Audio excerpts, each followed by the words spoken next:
नमस्कार। आप मेरे चैनल में नए हैं तो सब्सक्राइब कर दीजिए। ये कहानी है एक पिता की है। एक किसान था जो बहुत मेहनती था। वो अपने खेतों में पूरे जी जान से काम करता था। उसे अपनी मेहनत का फल भी मिलता। हर बार उसकी फसल दूसरे किसानों से बेहतर होती थी। किसान के 3 पुत्र थे, लेकिन किसान ने कभी भी अपने पुत्रों से खेत का काम नहीं करवाया था। किसान चाहता था कि मेरे लड़के पढ़ लिख कर कामयाब इंसान बने। किसान का बड़ा लड़का कुछ दिन स्कूल जाने के बाद उसका मन पढ़ाई में नहीं लगा।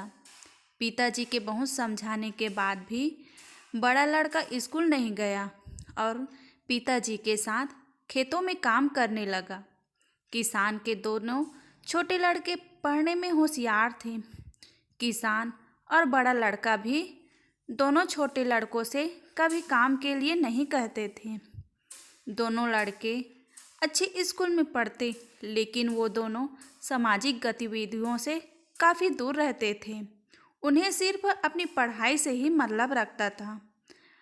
बाकी सब कुछ उनके लिए बेकार था। समय बीतता गया।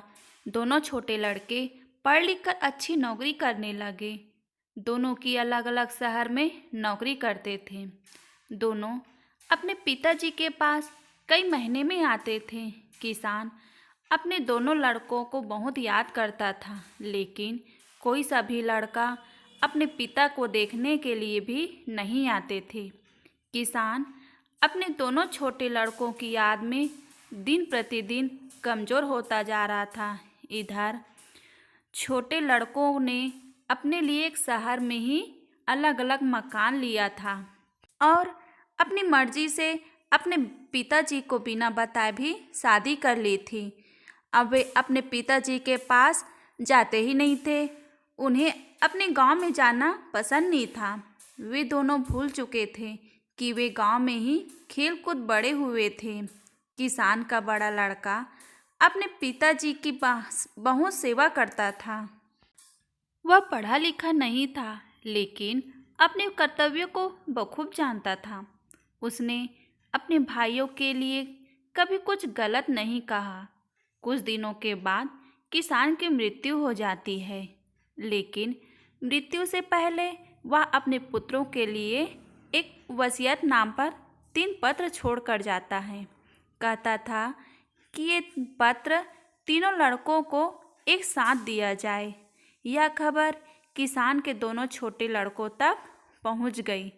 अब दोनों लड़के अपने पिता की संपत्ति के लिए गांव में आ जाते हैं और अपने पत्र लेने की मांग करते हैं।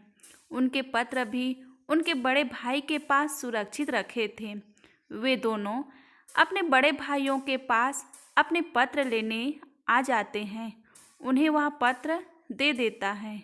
अब दोनों ये जानने के लिए कि उनके पिताजी उनके लिए क्या देकर गए हैं, पत्र को खोलते हैं। पत्र खोलते ही जो उसमें लिखा था उसे देखकर दोनों छोटे लड़के बड़े शर्मिंदा होते हैं। अपने किए पर रोने लगते हैं। उसके पत्र पर लिखा था कि आज तक मैं जिंदा रहा अपने अनपढ़ लायक बेटे की वजह से, और आज मैं जिंदा नहीं हूँ वो अपने दोनों पढ़े लिखे नालायक बेटों की वजह से। मेरी आधी संपत्ति मेरे बड़े बेटे को दी जाए और आधी संपत्ति अनाथ बच्चों के लिए दे दी जाए। दोस्तों, ये कहानी आपको पसंद आई हो तो लाइक सब्सक्राइब ज़रूर कीजिए। धन्यवाद कहानी सुनने के लिए। और कहानी पढ़ते टाइम मुझसे कुछ गलती हो जाए तो मुझे माफ़ करना।